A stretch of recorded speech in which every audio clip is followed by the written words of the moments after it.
What's going on, everybody? Welcome to Cannaclinical, and today I want to talk about the way that one popular pro-cannabis media outlet presents research-based information. Suffice it to say that there are a lot of cannabis cheerleaders out there, and this is by no means restricted to this particular outlet because I've seen this lack of transparency and sourcing in a lot of online blogs about cannabis, actually. And when we discuss where cannabis has merit, we need to be realistic, we need to use valid evidence, and not cherry-pick studies. And this is one problem that I have with Leafly, and for those who don't know, they're a prominent pro-cannabis blog. In my opinion, we're talking about a serious breach of journalistic ethics. In a nutshell, referencing this study in the way that they did, Leafly basically presents the data, but omits serious methodological errors that could actually invalidate the results entirely. They fail to give the full sourcing and only give the abstract, which also omits this information, unless you want to pay the money to unlock it behind the paywall. I did the digging and found it, so I'll link the full thing in the description for you guys to read for yourselves. Now, don't get me wrong, I'm for their message. I'm all for their message that, legalization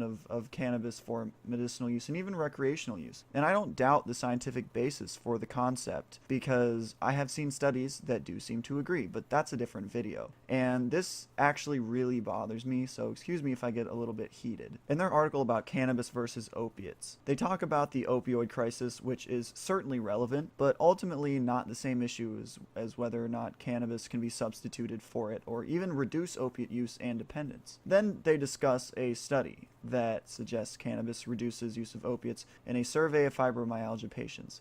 There were serious problems with the study's design, to say the least. And I'll do a formal study discussion later because this is a point that I feel that I need to make very strongly, but we can't just say a study said this, so it's true. No, you need to read the study. And if you don't provide the actual study in its full text for people to be able to review for themselves, it's incredibly misleading to make the claims that Leafly did in the article that I will also link down below. So here are a few important points from the limitations section that could partially or even fully explain away arguably the most significant result, the fact that they saw a 64% decrease in opioid use. They start by saying that the design of the study being what it is, it's a cross-sectional study based on potentially unreliable recall data. And that's very important, and we'll get more into that later. And basically how the participants had been using cannabis for a median of 4 years prior to the study. Now we get into the really serious sources of bias. They say that they only measured their pain score at the time of the survey. So they have no baseline measurement for pain prior to cannabis use, which median was around 4 years prior. So there's no basis for comparison for the pain score, basically. They also advertise it at a dispensary, so that could bias the data because it's not representative of the general population. Then they considered that doctors might reflexively decrease prescription of opiates in the wake of the increasing trend of overuse and overdosing, but also how a recent increase in prescriptions in Michigan does not coincide with that. So since their usage result did not coincide, they got 64% on average reduction in opiate use reported. And since that didn't coincide with the recent increase in prescriptions in Michigan, they postulated that the observed decrease could be due to cannabis. Now, that's all well and good to speculate about that, but if you have no idea what their baseline was prior to cannabis use, you have nothing to compare their pain scores to. And as for the survey, let's just break down what we're expected to draw these conclusions from. In this study, they would be expected to correctly remember the frequency of cannabis use throughout the last median 4 years, how bad their side effects were before cannabis and in conjunction with cannabis since, and finally how their pre-cannabis opiate consumption was compared to post and their quality of life. But downing the results based on my own cynicism about how reliable 4+ year recall is, that would be dishonest. So let's dig into some deeper methodological problems, and this is the really important one. 66 patients did not actually have a baseline pre-cannabis score because they did not use opiates before their cannabis use. So using their data as well to show to what degree opiate use was reduced by cannabis use makes no sense whatsoever. Because the questions ask about before and after, side effects before and after cannabis use, which would not be able to be sufficiently answered. They ask the same about how much opiate you actually used pre and post cannabis use, what your quality of life was pre and post cannabis use. This amounts to 36% of the sample that were chronic pain patients applicable to this study's inclusion criteria. The entire 185, which also includes those 66 people that did not use opiates before they started using cannabis were used in the data analysis anyways. This means that the 36% of the sample to which there is no basis for comparison by design for any of these outcomes, because they didn't start using cannabis